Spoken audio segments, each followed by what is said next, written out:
What was that? Where's that voice?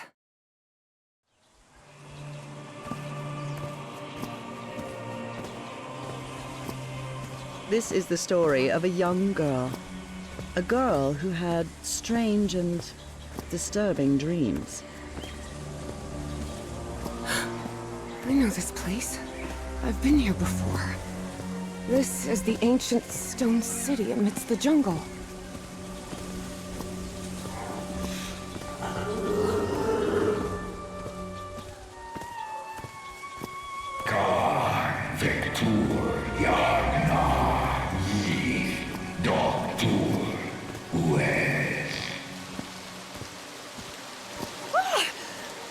Oh, sweet Jesus. Okay, ignore him. Just ignore him. He's not gonna hurt you. Just keep going.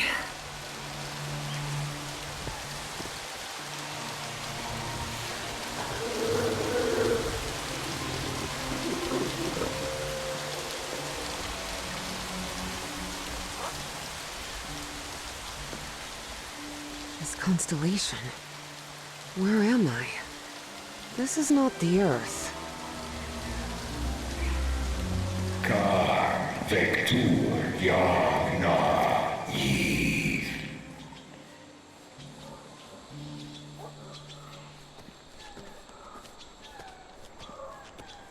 Khan Vector Yagna Yith. In other words, find a statuette and save my race.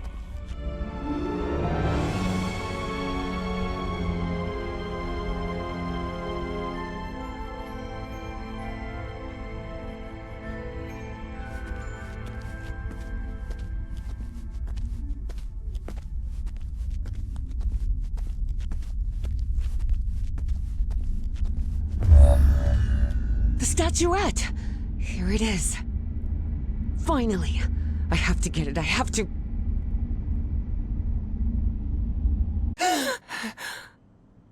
This is the story of Evie Drayton. Quick.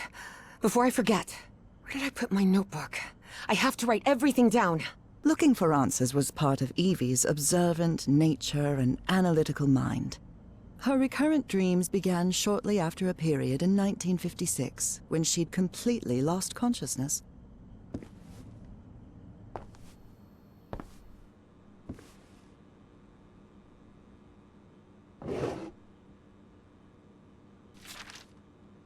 I've always been a good student, but during my amnesia period, I almost reached excellence.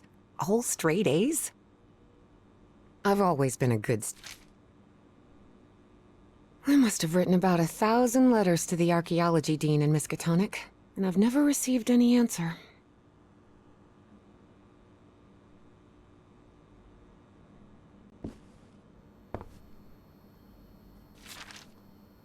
Spitsbergen Island in Svalbard. Apparently I researched this area of the Arctic thoroughly during the time I lost consciousness. This photo was taken during my amnesia. I don't remember anything about it. When I saw this picture, I couldn't believe it. It's the same statuette I always see in my dreams.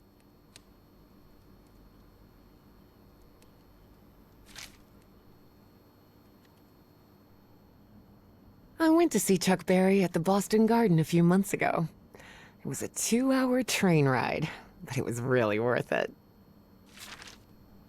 This scary fellow that haunts me in my dreams is a Dimetrodon. He roamed the Earth 270 million years ago.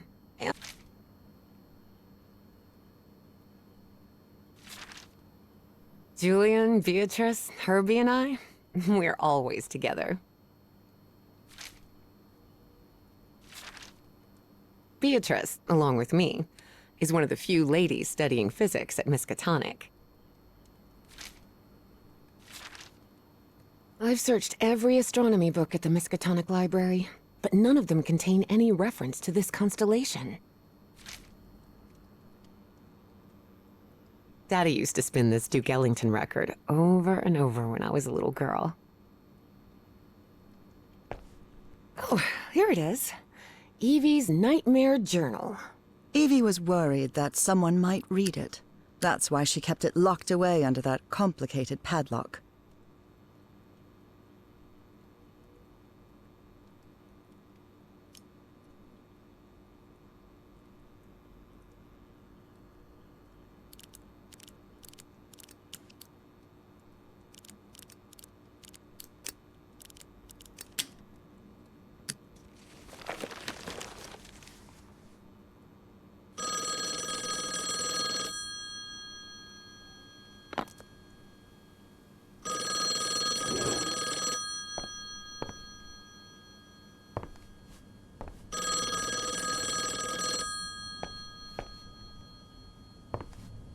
Thank goodness.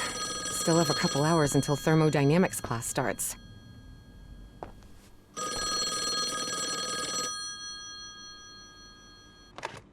Yes, Is this... are you Evangeline Drayton? that's right. Who am I talking to? I am the Dean of Archaeology at Miskatonic University. I believe you wanted to ask me some questions, right? Yes. Yes, of course. It's a pleasure to finally meet you, Professor Meet me today at 6 p.m. at 5 Prospect Road, outside of Boston. Boston? That's almost a 2-hour train ride from Arkham. I thought Do you want to talk or not? Yes, yes, of course. I'll be there. 6 p.m., Prospect Road. See you in a couple of hours, Professor. All right, I should get ready. There's a lot of information here about my strange dreams and my amnesia. I'd better go through it again before I leave. I don't want to miss any questions when I talk to the professor. Uncle Mo showed me a trick or two when I would help him in the motor shop. Tinkering with gadgets always puts me at ease. I was lucky to be accepted at Miskatonic. It was one of the first universities in Massachusetts to admit non-white students.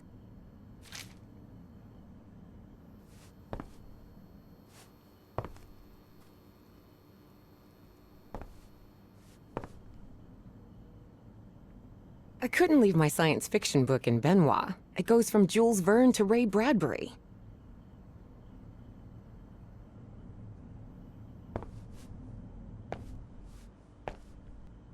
Rhythm and blues is definitely my kind of music.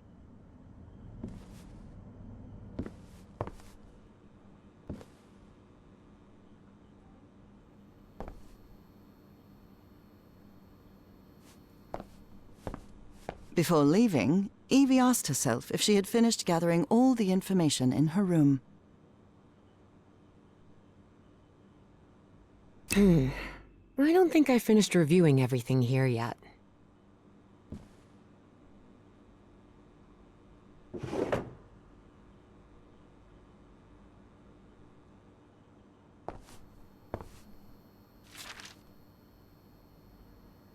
This scary fellow that haunts me in my dreams is a Dimetrodon. He roamed the Earth 270 million years ago.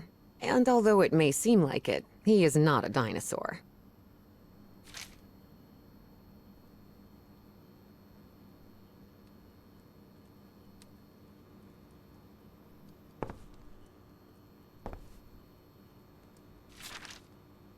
The Hydrangea Foundation took care of the insurance payout for Dad's accident.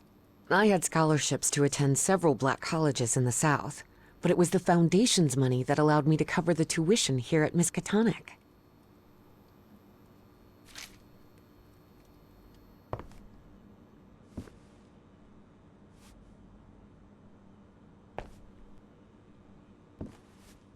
Before leaving, Evie asked herself if she had finished gathering all the information in her room. All right, I think I've gathered what I need. As odd as it seemed to Evie that the Dean didn't meet her at the university, her need to know was stronger than her doubts. She was determined to attend the meeting. There, she would come across another protagonist in this story.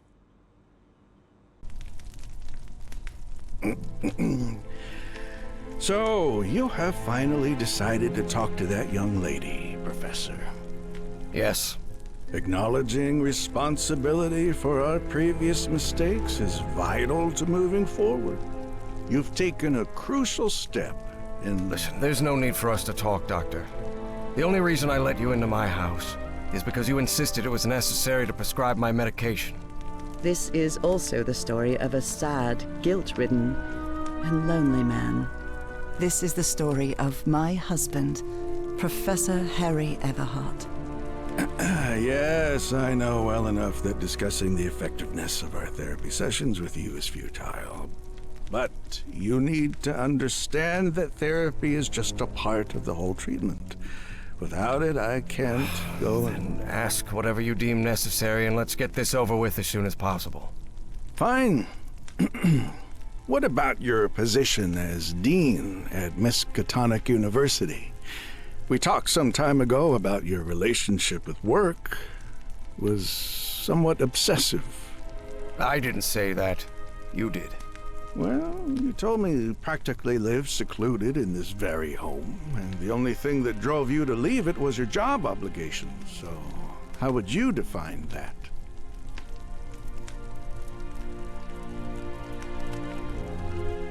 I do what they pay me for. Teaching, student assessment, and certain logistical duties fall within my responsibilities. Cheering at the Miskatonic Mariners football games does not. And are you happy with that? With your life now? What kind of question is that? Well, I'm asking it because it sounds like you're subjecting yourself to a kind of self-punishment. I am not. Next question. There's another topic you've never wanted to delve into, Professor. Would you now be open to... You're going to do it anyway, so go ahead. Okay. What happened to your wife, Professor? She died at home after a long disease. Harry hated giving details about my death. Especially if those details meant talking about a certain expedition and deaths other than mine. I see. And how do you feel about that and all? What's my wife got to do with all this? You see, the reason I'm asking, Professor, is because when we began therapy, you mentioned visions. Some sort of oily shadows casting themselves on the wall. You mentioned those visions began shortly after whatever happened to your wife. So, tell me, do you still see those shadows, Professor?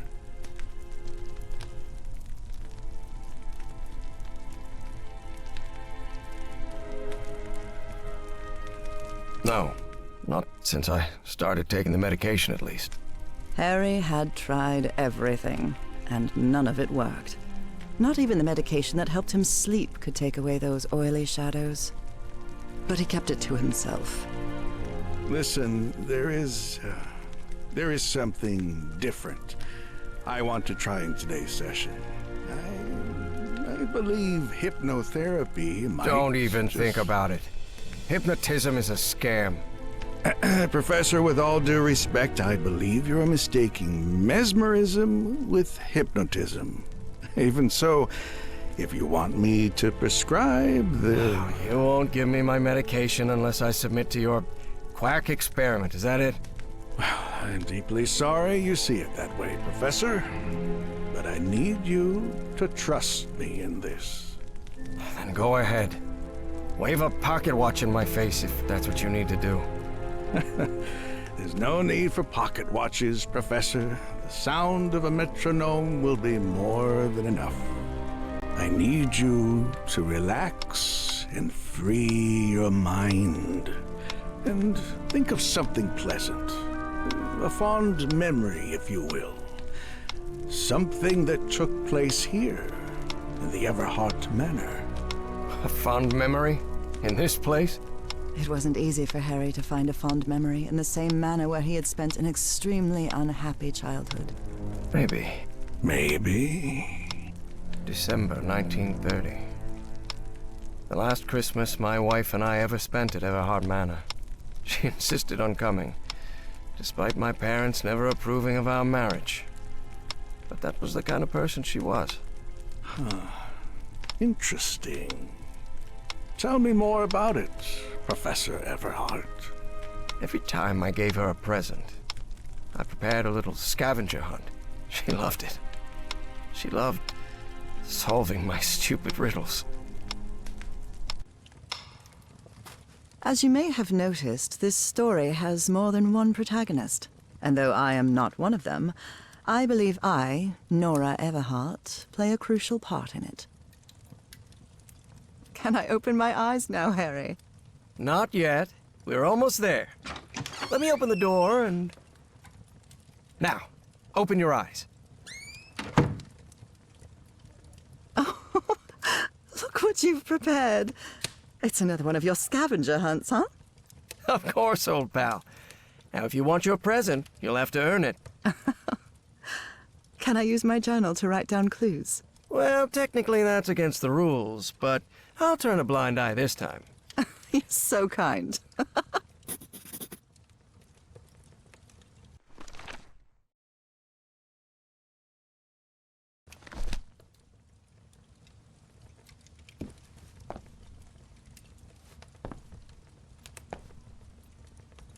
I swear, even in a painting, your father's stare sends shivers down my spine. You know you're looking more like him every year. Nora, for the love of God, don't even joke about that.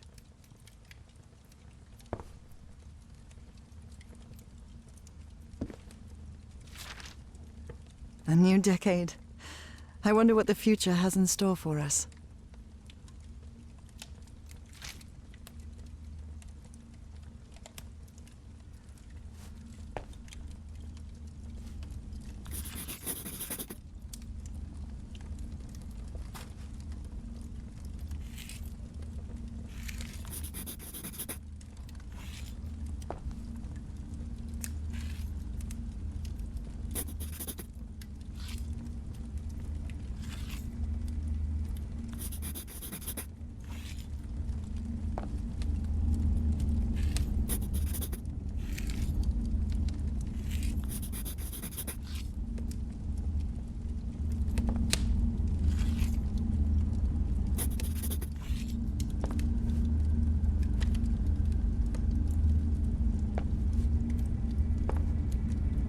I wonder what my darling husband is keeping locked up in here. You'll have to put that brain of yours to work to find it. Oh, look at your sad little face in this photo. You know me. I've never been the life of the party. Wait. There's something wrong in this memory. This wasn't... Ignore it. Focus on that moment. Your wife. That happy memory.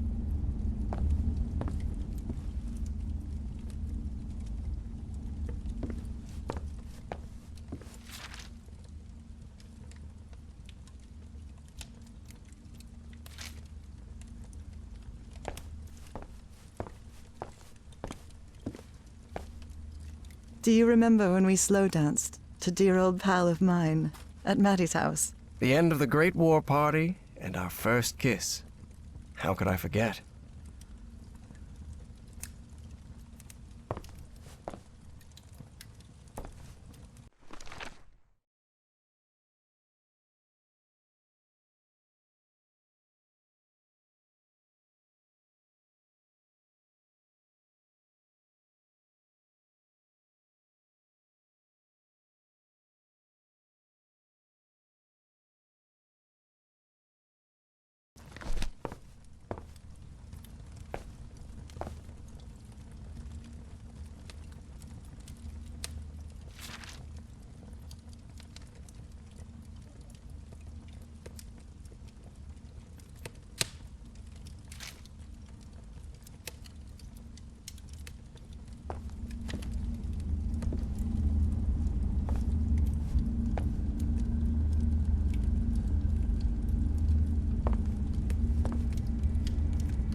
What are you up to now?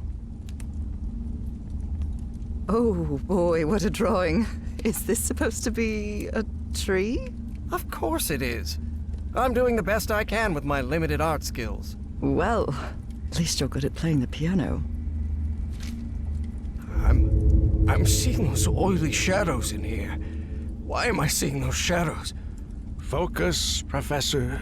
Keep remembering.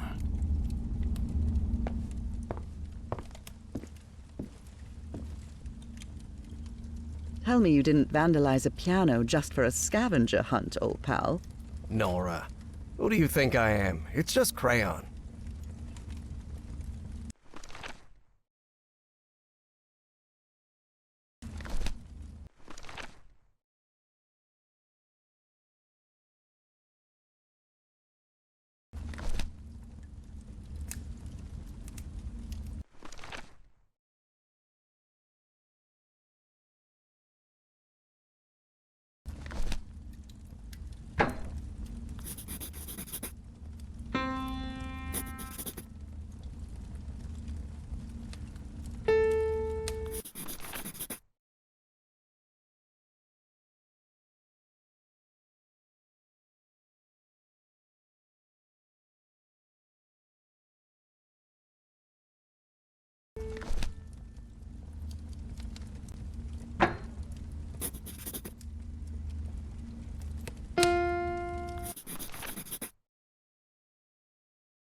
This darkness.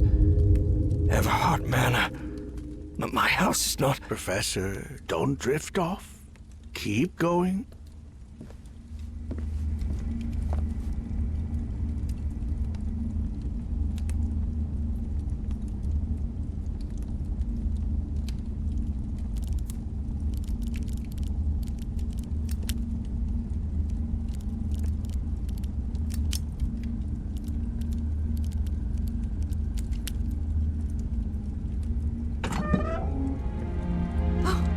Harry, I can't believe it! It's that statuette! And it even has a black ooze orb. Just what I wanted for Christmas. No. Wait. What do you mean a statuette? Don't touch it, Nora! Keep going, Professor. It's important. Where is the statuette now? You're no psychiatrist. Who are you? I'm not going to ask you again, Professor Everhart.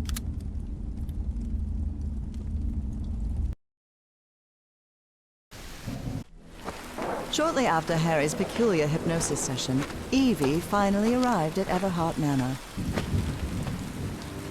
Prospect Road 5. Here it is. Professor Everhart. It's me, Evangeline. Wait. What is going on here? Professor? Is everything all right? Most people would have turned away and left, but not Evangeline Drayton. She had been waiting for months to talk with the professor. No way was she letting it slip away. So, she decided to climb over the walls of the Everhart Manor.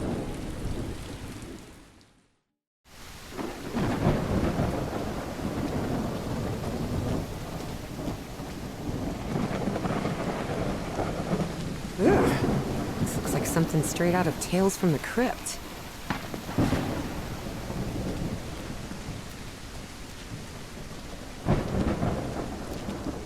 Hey, that window is open.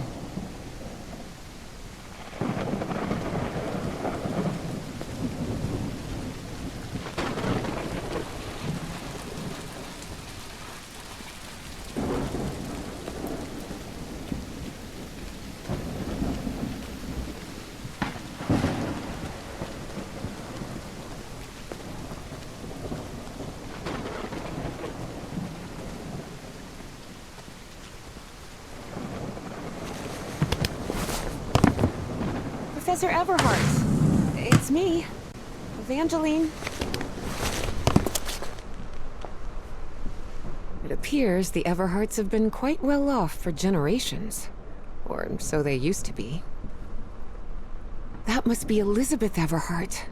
She looks sad. The Everhart children, Harrison, Madeline, Richard, and Donna. This fellow really looks like the professor, but it's not him.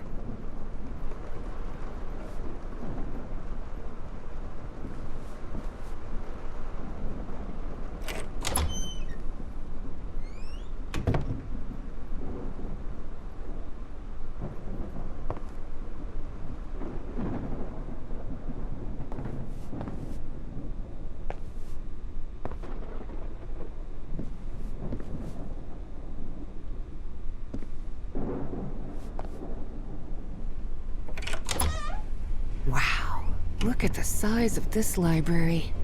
It's almost as big as Miskatonic's. Actually, it wasn't even a third the size of Miskatonic's library, but young people can be terribly impressionable at times.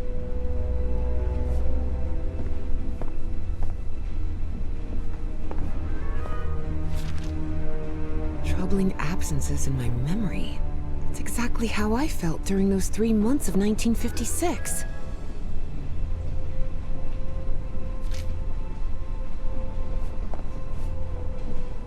What on earth happened here?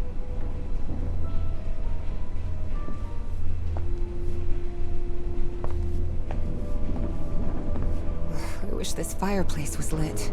It's bone-chilling cold in here.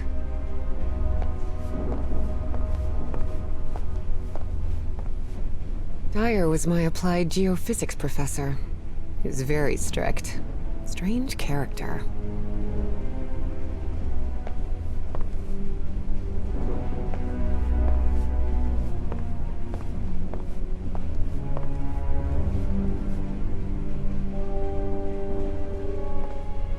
There's something oddly comforting about spinning these globes.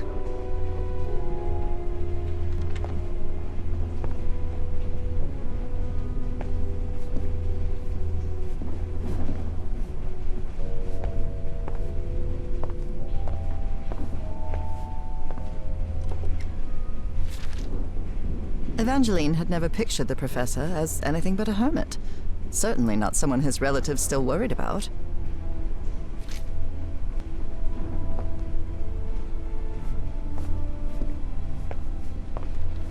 Is this young man Professor Everhart? Does look like him. There's something written in Latin on his frame. Non possumus. Evie's last remarkable trait was her extraordinary memory, a gift I was never blessed with. So allow me, the narrator of this tale, to be the one taking notes. For the sake of clarity, of course.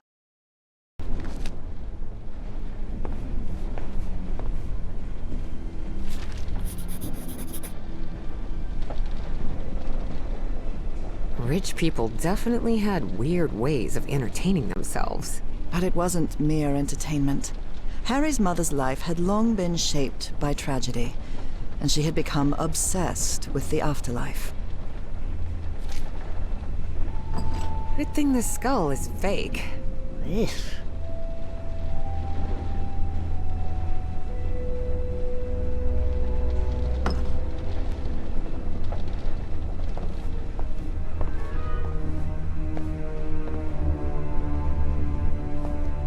No use. It's locked.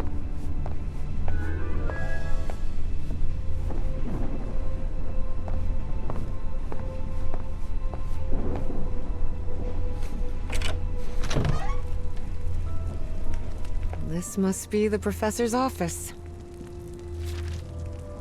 The greenhouse. And the mausoleum.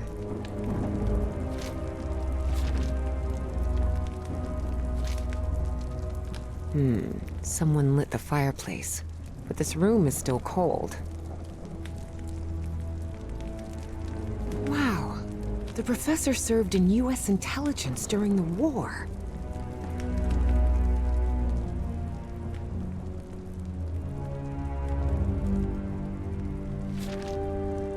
Nora and Harry?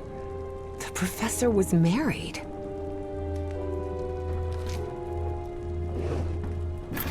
Key. I wonder what this opens. Professor had another appointment today. With a therapist.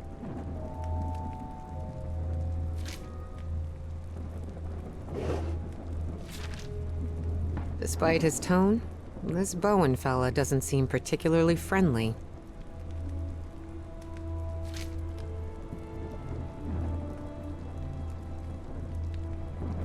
Books in different languages. Spanish, Italian, German, Latin. Looks like one is missing.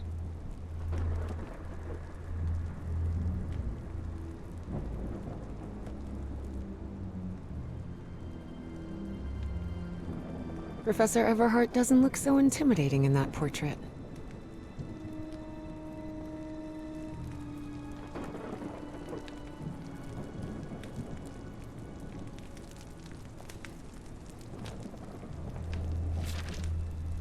Astrology is the most utterly stupid thing I've ever come across.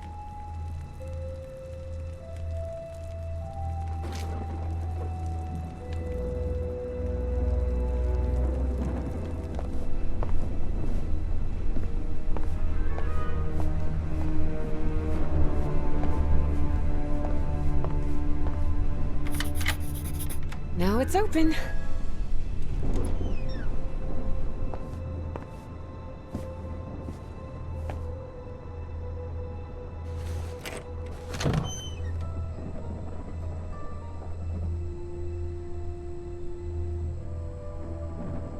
The man's definitely a dead ringer for the professor. Ripped canvas.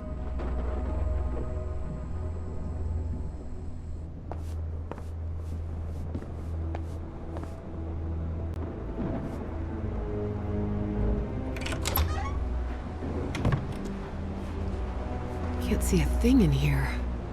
Better turn my flashlight on. Ah, much better.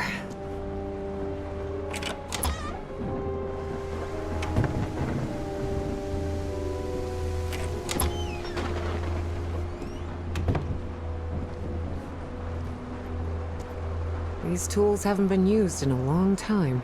That explains why the garden was an absolute mess.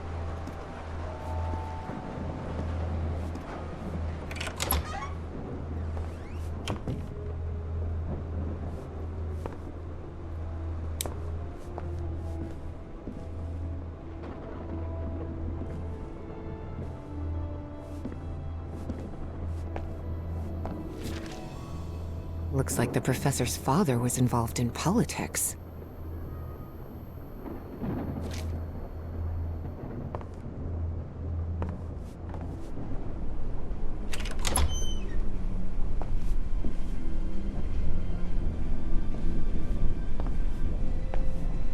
Such odd totems. Are these fishes? So Professor Everhart set on an expedition to the Pacific. I never pictured him as an adventurer.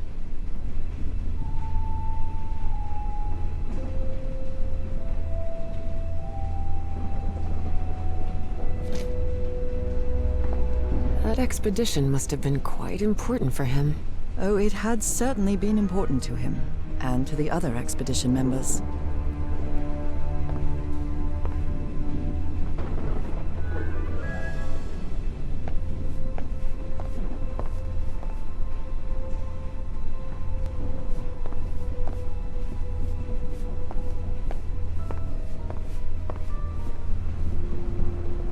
Torn canvas.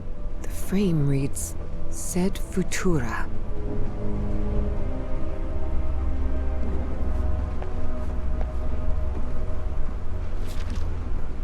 There are a lot of pictures of that fireplace.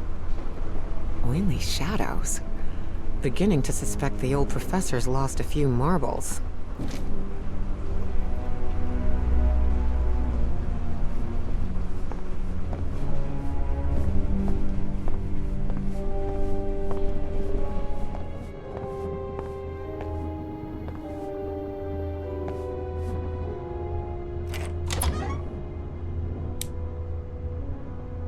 Wow, this room is really depressing.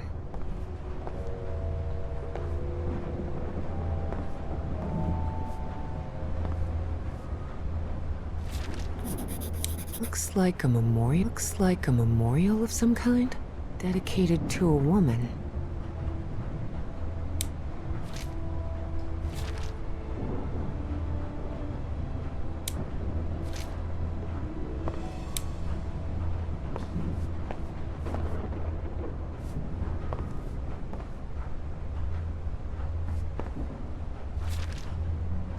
Driver's license of a certain Manuel Silva.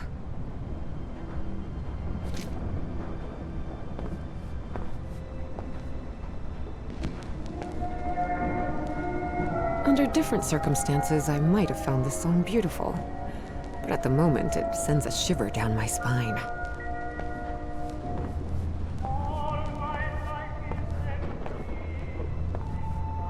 Someone has ripped the canvas. There's a Latin inscription in its frame. Providere debemus.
Good heavens above, would you look at the size of this place?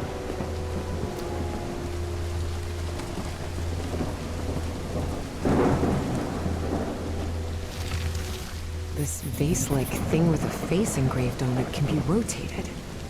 What kind of madhouse does the professor live in?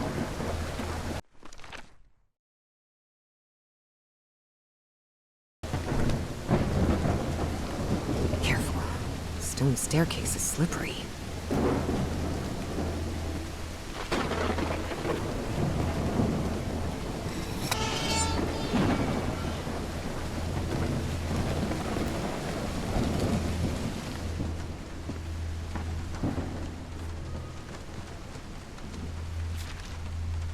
Hidden room?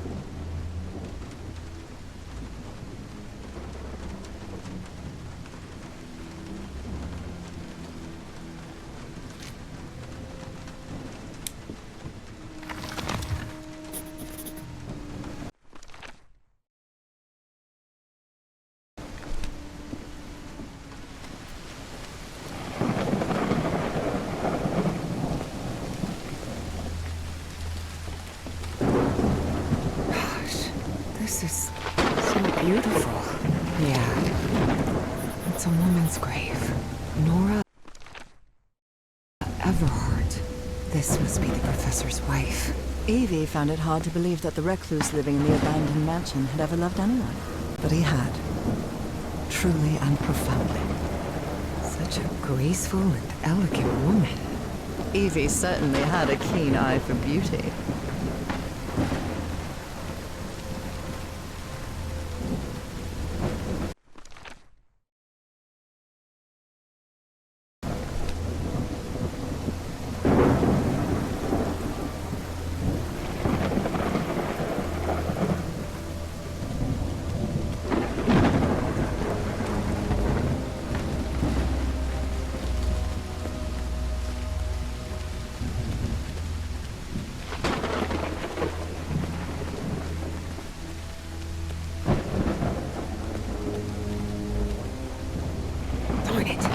Door is locked.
kind of a door is this?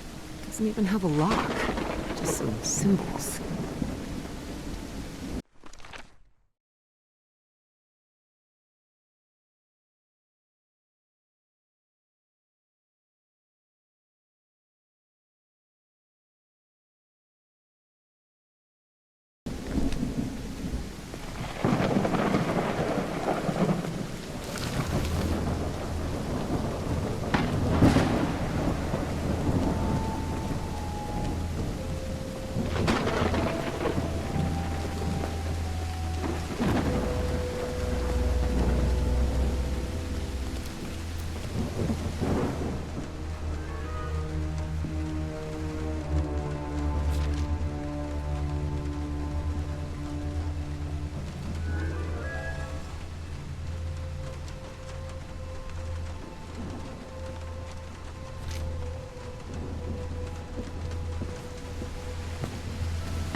It's raining cats and dogs here.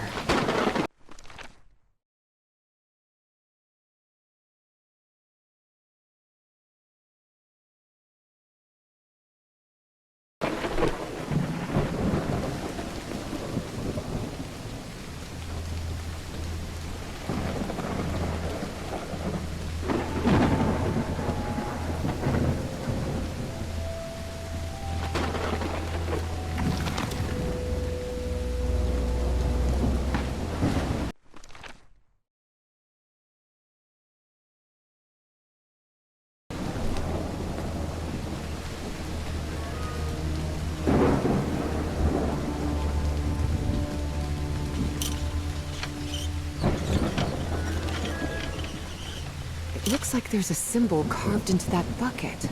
Is that a fish?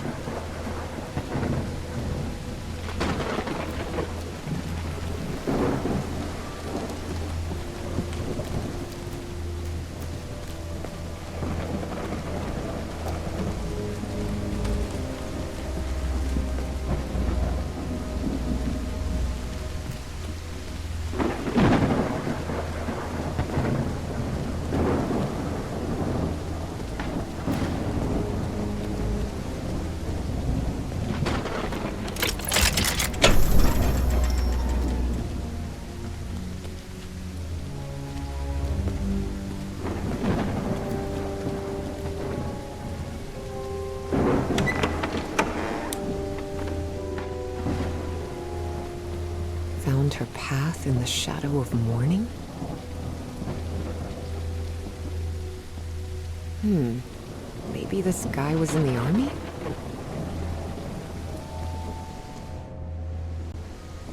Father, husband, and servant of the people.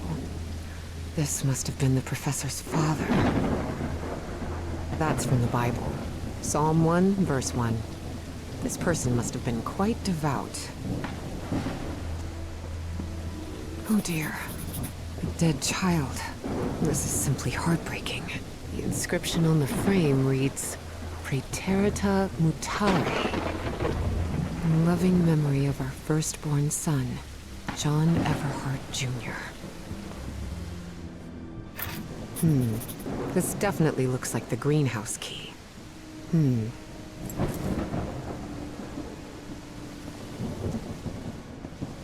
Harry rarely spoke of his brother John, mostly because he had never known him. The boy had died years before Harry was born. Still, he believed that tragic incident had played a critical part in his mother's obsession with the occult.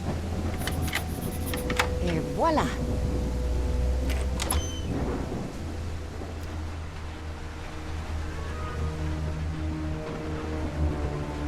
The professor really seems to be interested in botany.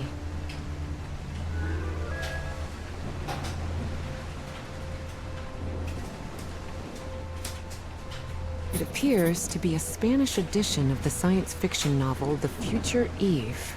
I'll keep it.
A secret compartment?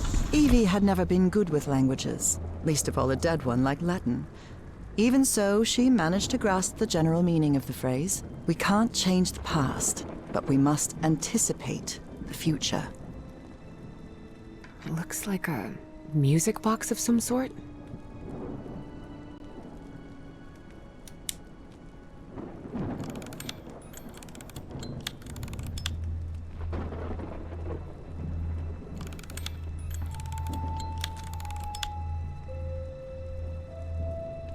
It doesn't make any sound. Maybe it's broken.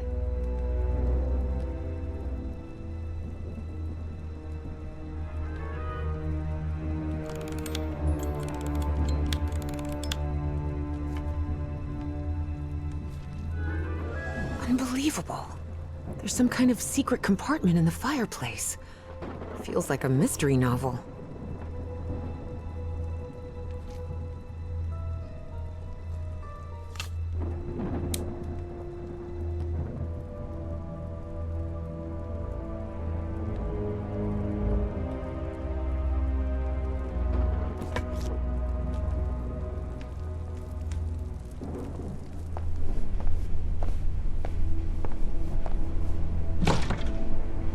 Definitely like a mystery novel. Ooh, I guess I need to go see what's down there.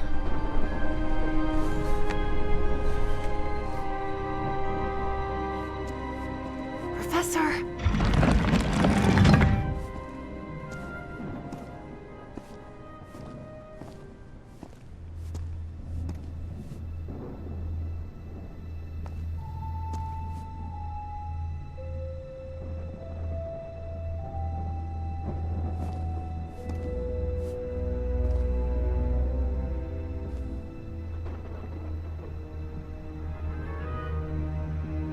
Professor!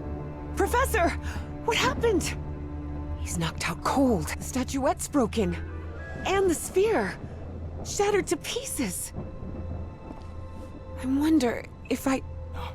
No! Don't touch it! Don't touch it.